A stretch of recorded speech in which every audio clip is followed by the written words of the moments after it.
So, Mick Schumacher's finally come to his senses, and yes, this is the only Haas merch that I own, and I may have also lost a bet.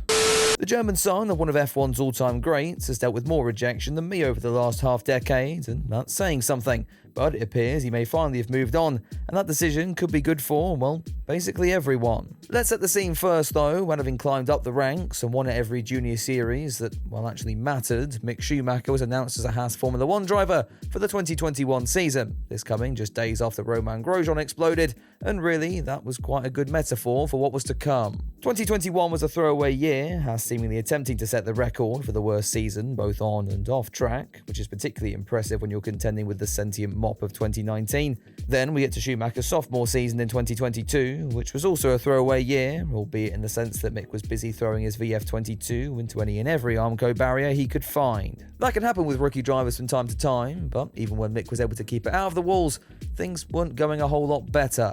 The German was up against Dr. Eggman in his first year, who, granted, he was able to beat, but that's about as impressive as beating Lance Stroll in a personality contest, or an F1 Twitter user, or anything that requires some degree of intelligence. When the sentient egg was scrambled at the start of 2022 due to Russia's little Ukrainian beach holiday, Haas found a last-minute replacement in ex-employee of the month, Kevin Magnussen, the man Schumacher had initially replaced just 12 months prior. So, with a better car, this should have been another walk in the park. Only you guessed it, it really wasn't. As Magnussen went on to have a career-defining F1 comeback, topped off with a surprise pole position in the wet of Brazil, and a child, coincidentally, 9 months later, Schumacher was nowhere to be found, and an inconsistent string of results saw him sidelined at the end of the year, as he was forced to turn to Mercedes for a reserve role in 2023. The German has since attempted to make several failed comebacks of his own, including at Mercedes, Williams, Alpine, and most recently, the new Cadillac squad. But as we get closer and closer to a half-decade since the Schumacher name turned a wheel in a competitive session, those hopes look dimmer than ever before. It's not like Mick's been sat on his arse though,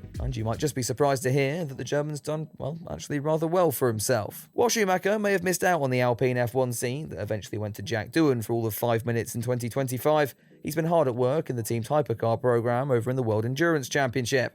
Alpine may still be unremarkably French in that series, but it hasn't stopped Mick from taking home 3 podiums across 2 years and shaping himself up as a potential factory star of the future. His performances, both on and off track, have garnered support from even the likes of Bruno Fairman, who, yes, is still alive as it turns out.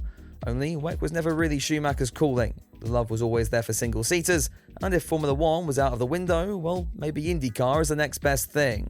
October 13th, 2025 will see Schumacher suit up in Rahal Letterman Lanigan colours as he takes the track for the first time in a modern-day IndyCar, in what's just as much a dip in the water for them as it is for him in the open-wheel formula. Now, it's worth noting that a lot of these tests come to, well, nothing. If you just want an example of that from this year, you've got the likes of Niels Coulinan driving a Ganassi. And if you don't know why that's a huge insurance risk on the team's part, well, go and watch this video. Come to think of it, Ganassi seemed to have stopped tweeting about it. Actually, that might just be the reason why.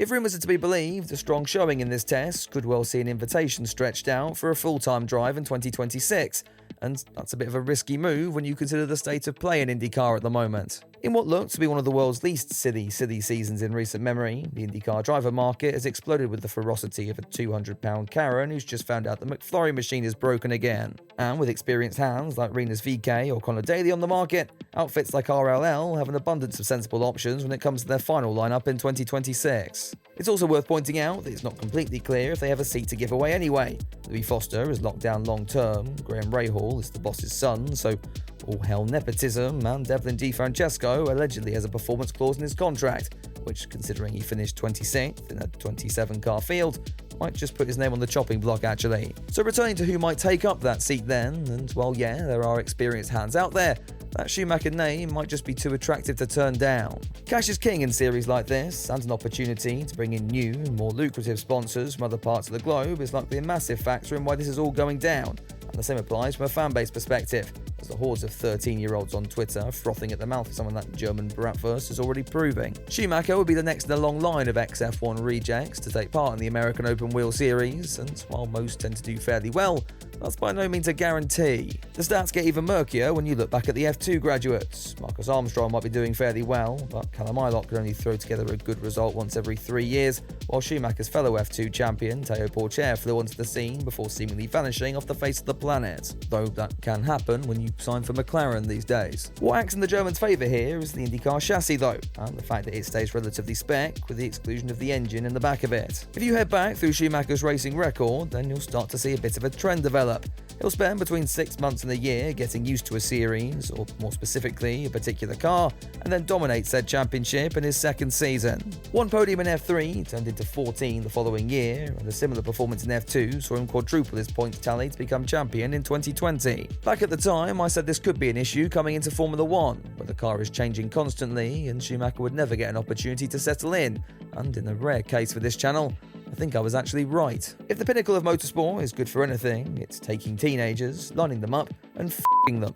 Sorry, that sounded wrong, but it's exactly what happened to Mick Schumacher, and only emphasised by the introduction of a totally new set of regulations, bringing him even further back to ground zero at the start of 2022. Unfortunately, history could be set to repeat itself in IndyCar, the 2028 season set to bring in a brand new car, and potentially screw the German if this trend continues.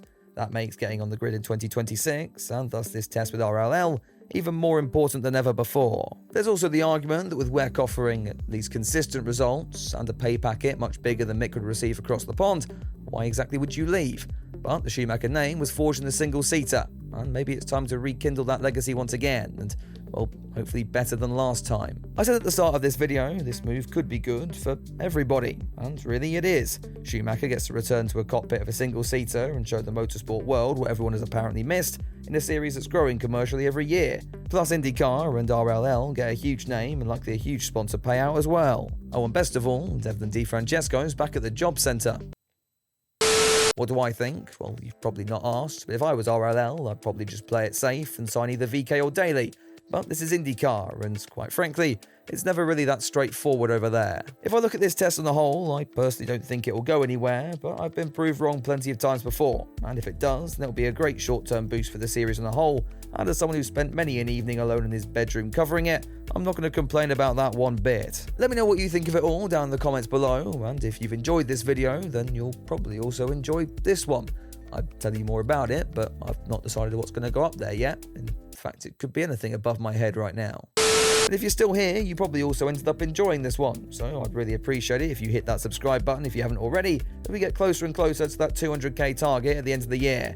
I've also made it through an entire Schumacher video without a single reference to ski slopes or vegetables, so if that's not worthy of your subscription, then I don't know what is. Shout out to the members and patrons who got to see this video early and get exclusive content over there as well.